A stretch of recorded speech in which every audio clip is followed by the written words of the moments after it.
काल के साथ वार्ता हुई थी जब परमात्मा ने कहा था कि मैं नीचे के लोकों में जाके तेरी वास्तविकता बताऊंगा सभी प्राणियों को कि तू भगवान नहीं है, तू काल है, इनको खाता है, इसलिए तो इनको जन्मता और मारता है, पैदा करवाता और मारता है।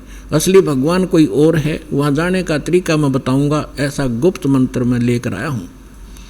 तब काल ने पैर पकड़ दिए, बहुत ज़्यादा जो है प्रार्थना की, परमात्मा ने स्वीकार की।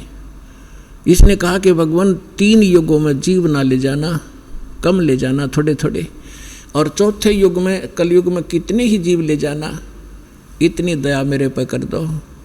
परमात्मा को भी पता था कि सतयुग त्रेता द्वापर में ये जीव गणे दुखी नहीं होते और इनकी पूर्व जन्म की बैटरी चार्ज होती है, उसी से ये सुखी होते और ये सोच रहे होते हैं हम राम और कृष्ण की भक्ति कर रहे हैं, शायद इसी से सुखी हैं, तो इसलिए ये मेरे ज्ञान को स्वीकार नहीं कर पाएंगे। मालिक को मालूम था, तो इसलिए मालिक ने कहा था परमात्मा ने कि भाई ठीक है, चौथा युग जब कलयुग आई तब हम अपना अंश पठाई और काल फंद छूटे नरलोई सकल सृष्टि परवानिक हुई। परमात्मा ने कहा था जब कलयुग के अंदर मैं अपना दास भेजूंगा और फिर ये काल के सब बंधन छूटेंगे और सारा विश्व मानव शरीरधारी प्राणी और साथ में जो मनुष्य जो पशु पक्षी हैं वो भी मनुष्य शरीर धारण करेंगे और वो सभी परमात्मा की भक्त नाम लेंगे। सकल सृष्टि परवानिक हुई, परवानिक माने दीक्षित होंगे। और कहते हैं कलयुग बीतते 5500 पाचा, तब ये वचन मेरा होगा साचा। और कलयुग बीत जावे जब एता, सकल यानी सभी प्राणी परम पुरुष पद चेता।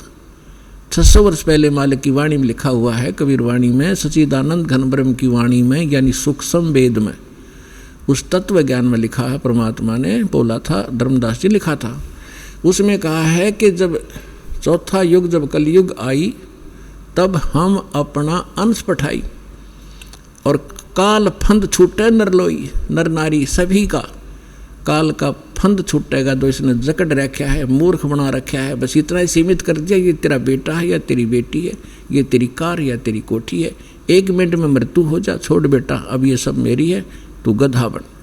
तो यह भूल या हमारे साथ इसने धोखा कर रखा था। इस ज्ञान से अब हमें खूब समझ में आएगा और हमारे बच्चे भी सुरक्षित रहेंगे, हम भक्ति करेंगे। परमात्मा की शरण में आने से हमारे प्रारब्ध के जो पाप आने हैं, मृत्यु होने या काल मृत्यु या कोई अन्य अंग भंग होना है, वो नहीं होगा। अगर आप नियमित रहोगे, सच्चा विश्वास के साथ ही सद्भक्ति करोगे तो वो दुख टलेंगे। आपके बच्चे आखिर तक आपके साथ रहेंगे जब तक, और वो भी मुक्त होंगे और आप भी होंगे यदि सारे भक्ति पर लग जाओगे।